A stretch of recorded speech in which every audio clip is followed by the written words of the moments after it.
Greetings and salutations, fellow book readers. This is Mark, and the book I will review today is Fahrenheit 451. Before we continue, this is personalized limited edition of Fahrenheit 451 with leather cover designed and made by me.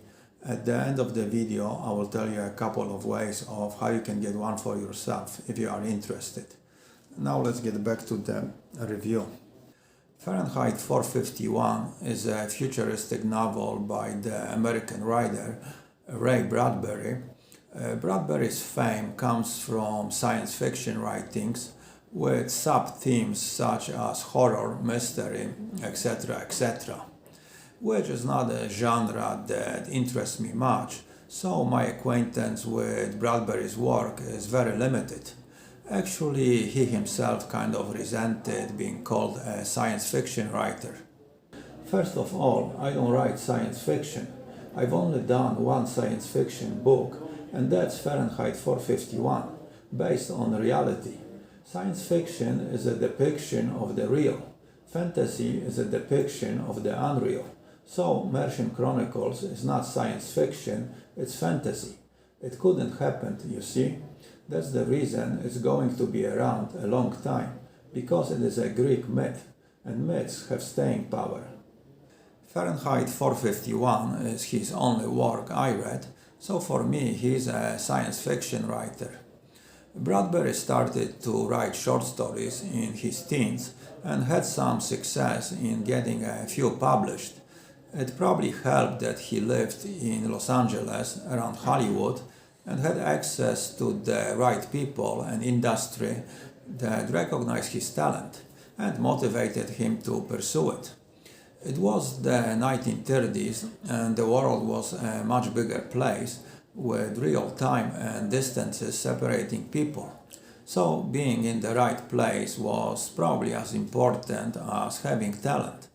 Many of Bradbury's short stories were published in the sci-fi magazines, which abounded in the mid-20th century, and for me the best thing about them is their amazing cover art, kind of similar to this one, which I use for Brave New World.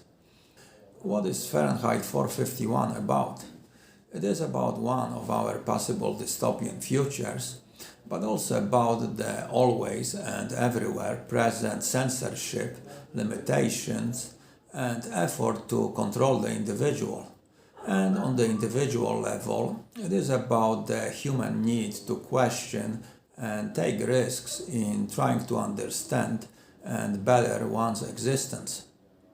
Don't ask for guarantees, and don't look to be saved in any one thing, person, machine, or library.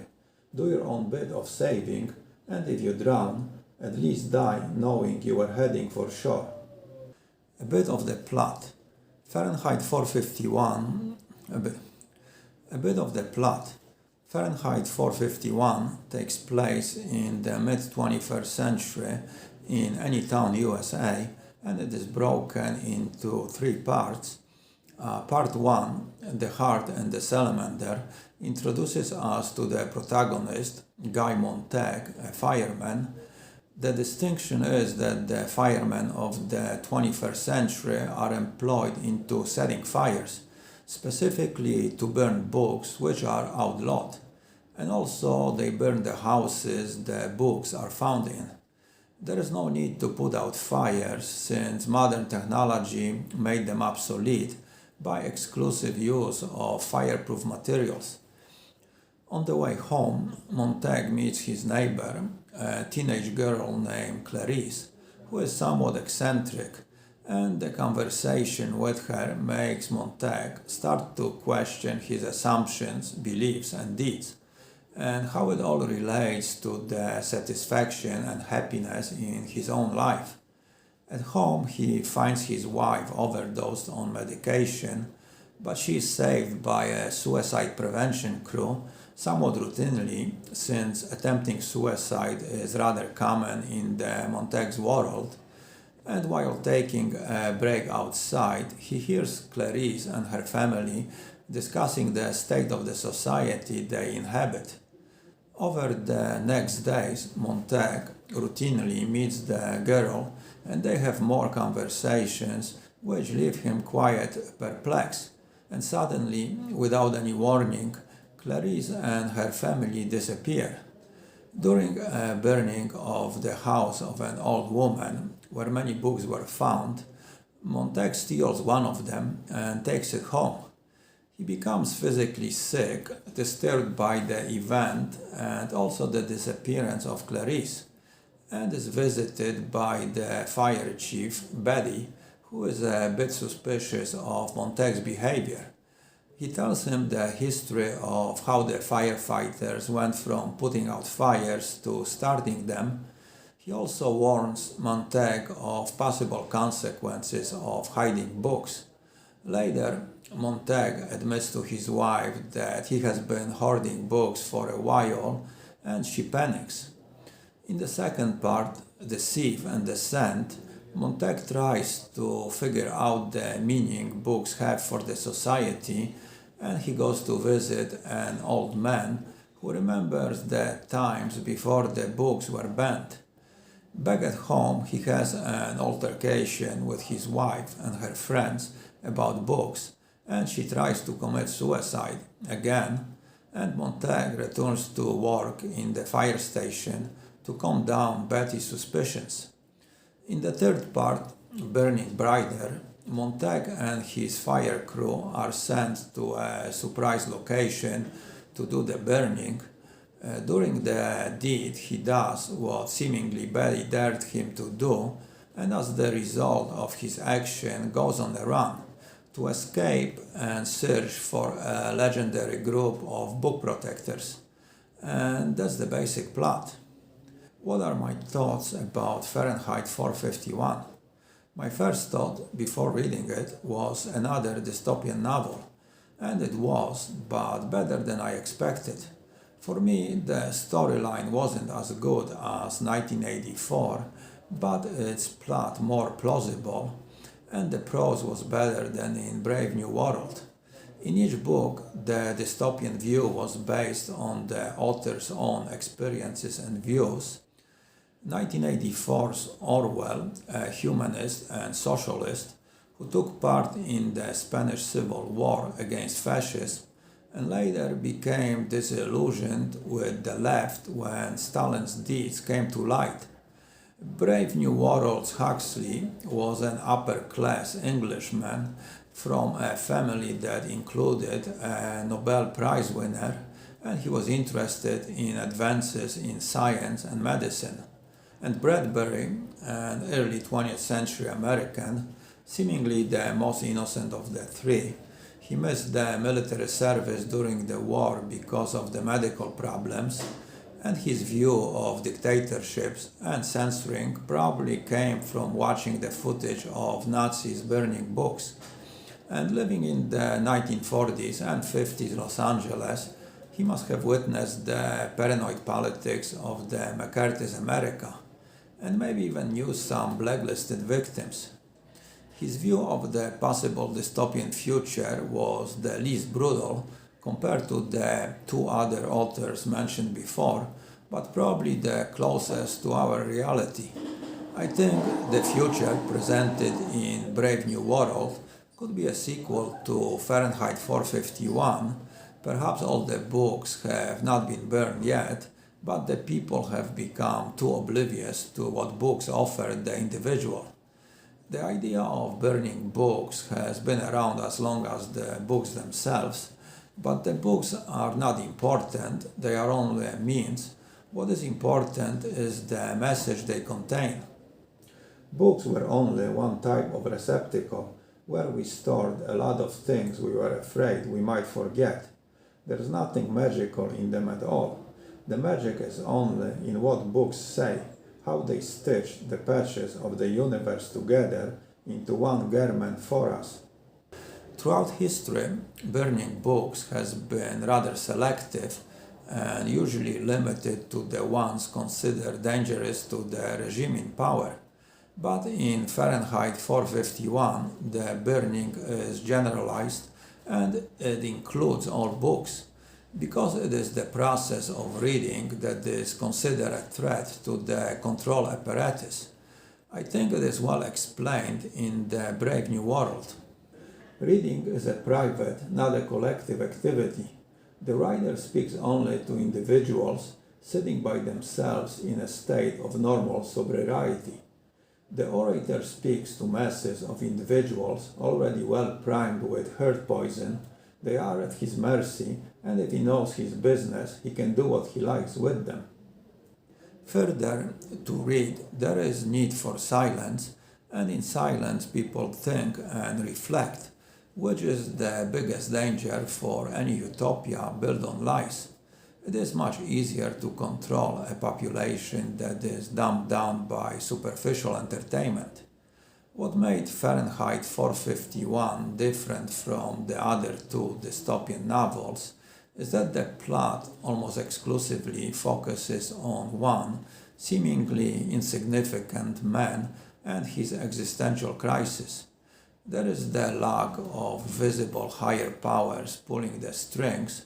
I am sure there was some fanatical ideology that kept most people controlled and maintained a few on the top in power, but this is not the subject of this novel. The subject is Guy Montag, who is an enforcer of the seemingly invisible control system in exchange for a comfortable life, a pleasant routine of killing time. But the events he observes, and once he starts to analyze them, stop making sense to him. And that's how he arrives at his existential crisis. There is an anxiety when he enters his house and he feels he is suffocating. It makes him start questioning the laws he was hired to enforce, and he breaks them to see what is hidden behind them. He realizes that the responsibility for changes in his life and subsequently society is entirely in his and other individuals' hands, because society as a whole will not change. So if he burned things with the fireman and the sun burned time, that meant that everything burned. One of them had to stop burning. The sun wouldn't, certainly. So it looked as if it had to be Montag and the people he had worked with until a few short hours ago. Clarice is the reason for Montag's crisis and need for a change, responsible for his awakening. She is young, so not fully indoctrinated, and seeing the world for what she would like it to be. And some of this youthful curiosity rubs off on Montag. I like to put my head back like this and let the rain fall in my mouth. It tastes just like wine. Have you ever tried it? And she ran off and left him standing there in the rain. Only after a long time did he move, and then, very slowly, as he walked, he tilted his head back in the rain for just a few moments and opened his mouth. Montag has been anesthetized by his life and feels emotionally numb. Doesn't remember how he met his wife, and neither does she. And Clarice, who is a lonely old soul, obviously over-mature and over-intelligent for her age, brings some emotions and even physical feelings into Montag's life, so he starts to feel alive. Captain Betty, for me, is the most fascinating character. He, or more precisely, people like him, are the reason why censorship and general abuse of power is possible. But remember that the captain belongs to the most dangerous enemy to truth and freedom, the solid, unmoving cattle of the majority. Betty is well aware what is going on. He is well informed about the history and reasons for the burnings and seems to be in agreement with it. Perhaps Betty already passed through his own existential crisis and came to the conclusion that it is better to follow the status quo. He basically sold out his integrity for a comfortable life. But there is an under-the-surface pressure rising, the inner conflict, and the doubts about his decision start to surface. But unfortunately, there is no going back, and this brings him to his tragic destiny. Betty, he thought, you're not a problem now. You always said, don't face a problem, burn it. Well, now I have done both. Goodbye, Captain. I also found Montague's wife to be an interesting personality. She is a conformist and represents the general population, the ignorant and afraid, the ones that go along with what's given to them. They are fine with status quo or change as long as they don't have to make any effort and their daily routine is not disturbed. She exists in a kind of uneventful, unemotional, hypnotic state or trance, but she has occasional lucid moments when she realizes the meaninglessness of her life, and this explains her attempts at suicides. Suicides are very common in Montague's world, and that's why there is a rather casual and routine approach to them. Fahrenheit 451 is more about means to achieve a specific desired end than any final goal. There are the books as means to relay the deeper message of the story, and also the people are defined as means.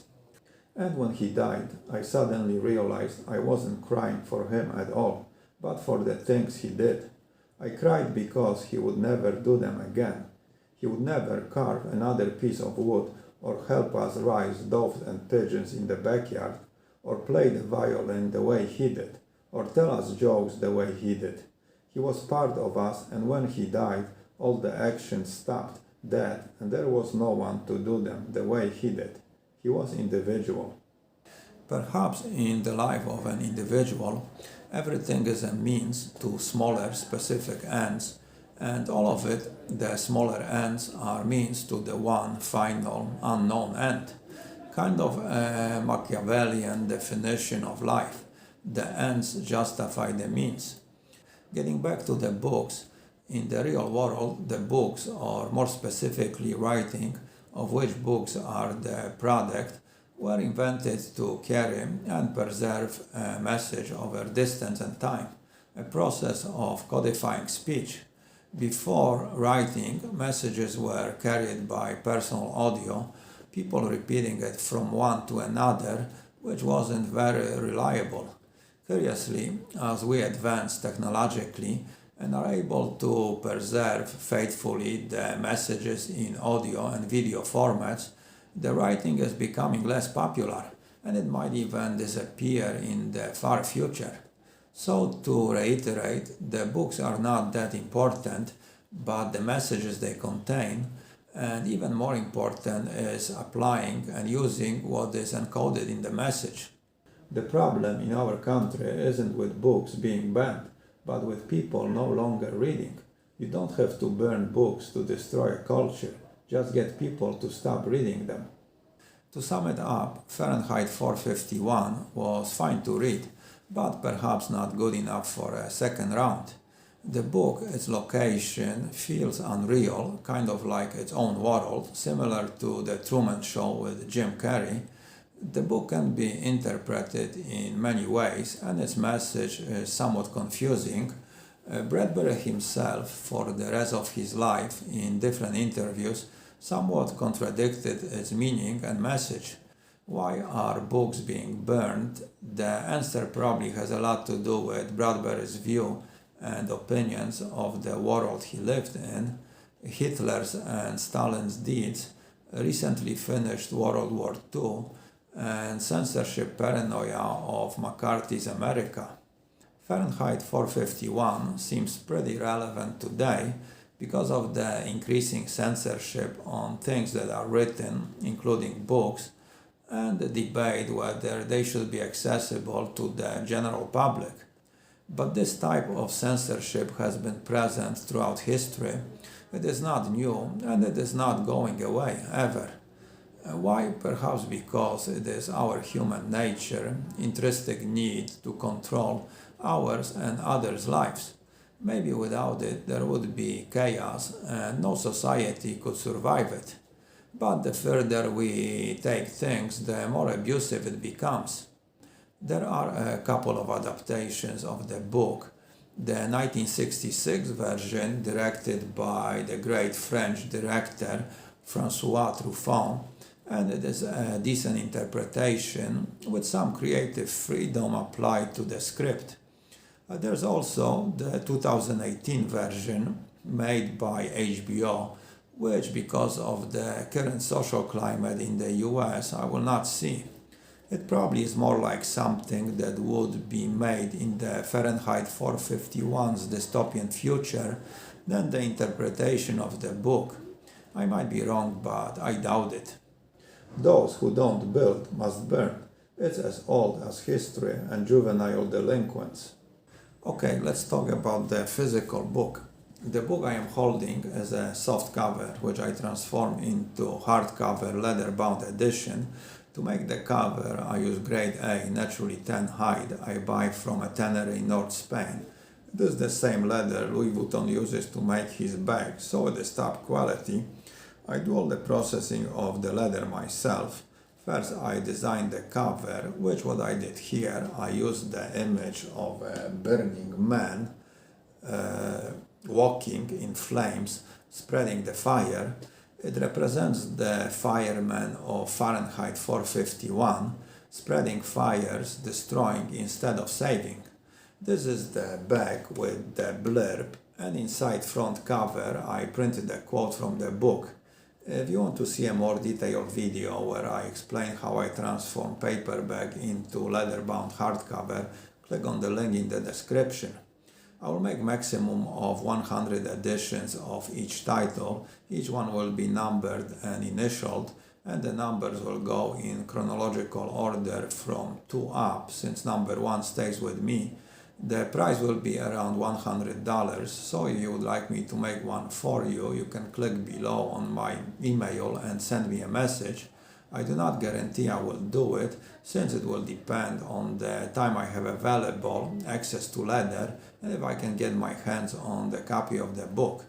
Now, if you're not willing to spend $100, but you still want the book, what you can do is click below on the PayPal link and donate $3 or more to my channel, and for every 100 donations I will make a lottery and draw one name, and the winner will receive the book.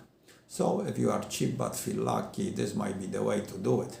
Also, your donations give me the extra motivation to make the book reviews, and I appreciate them very much, so thank you in advance.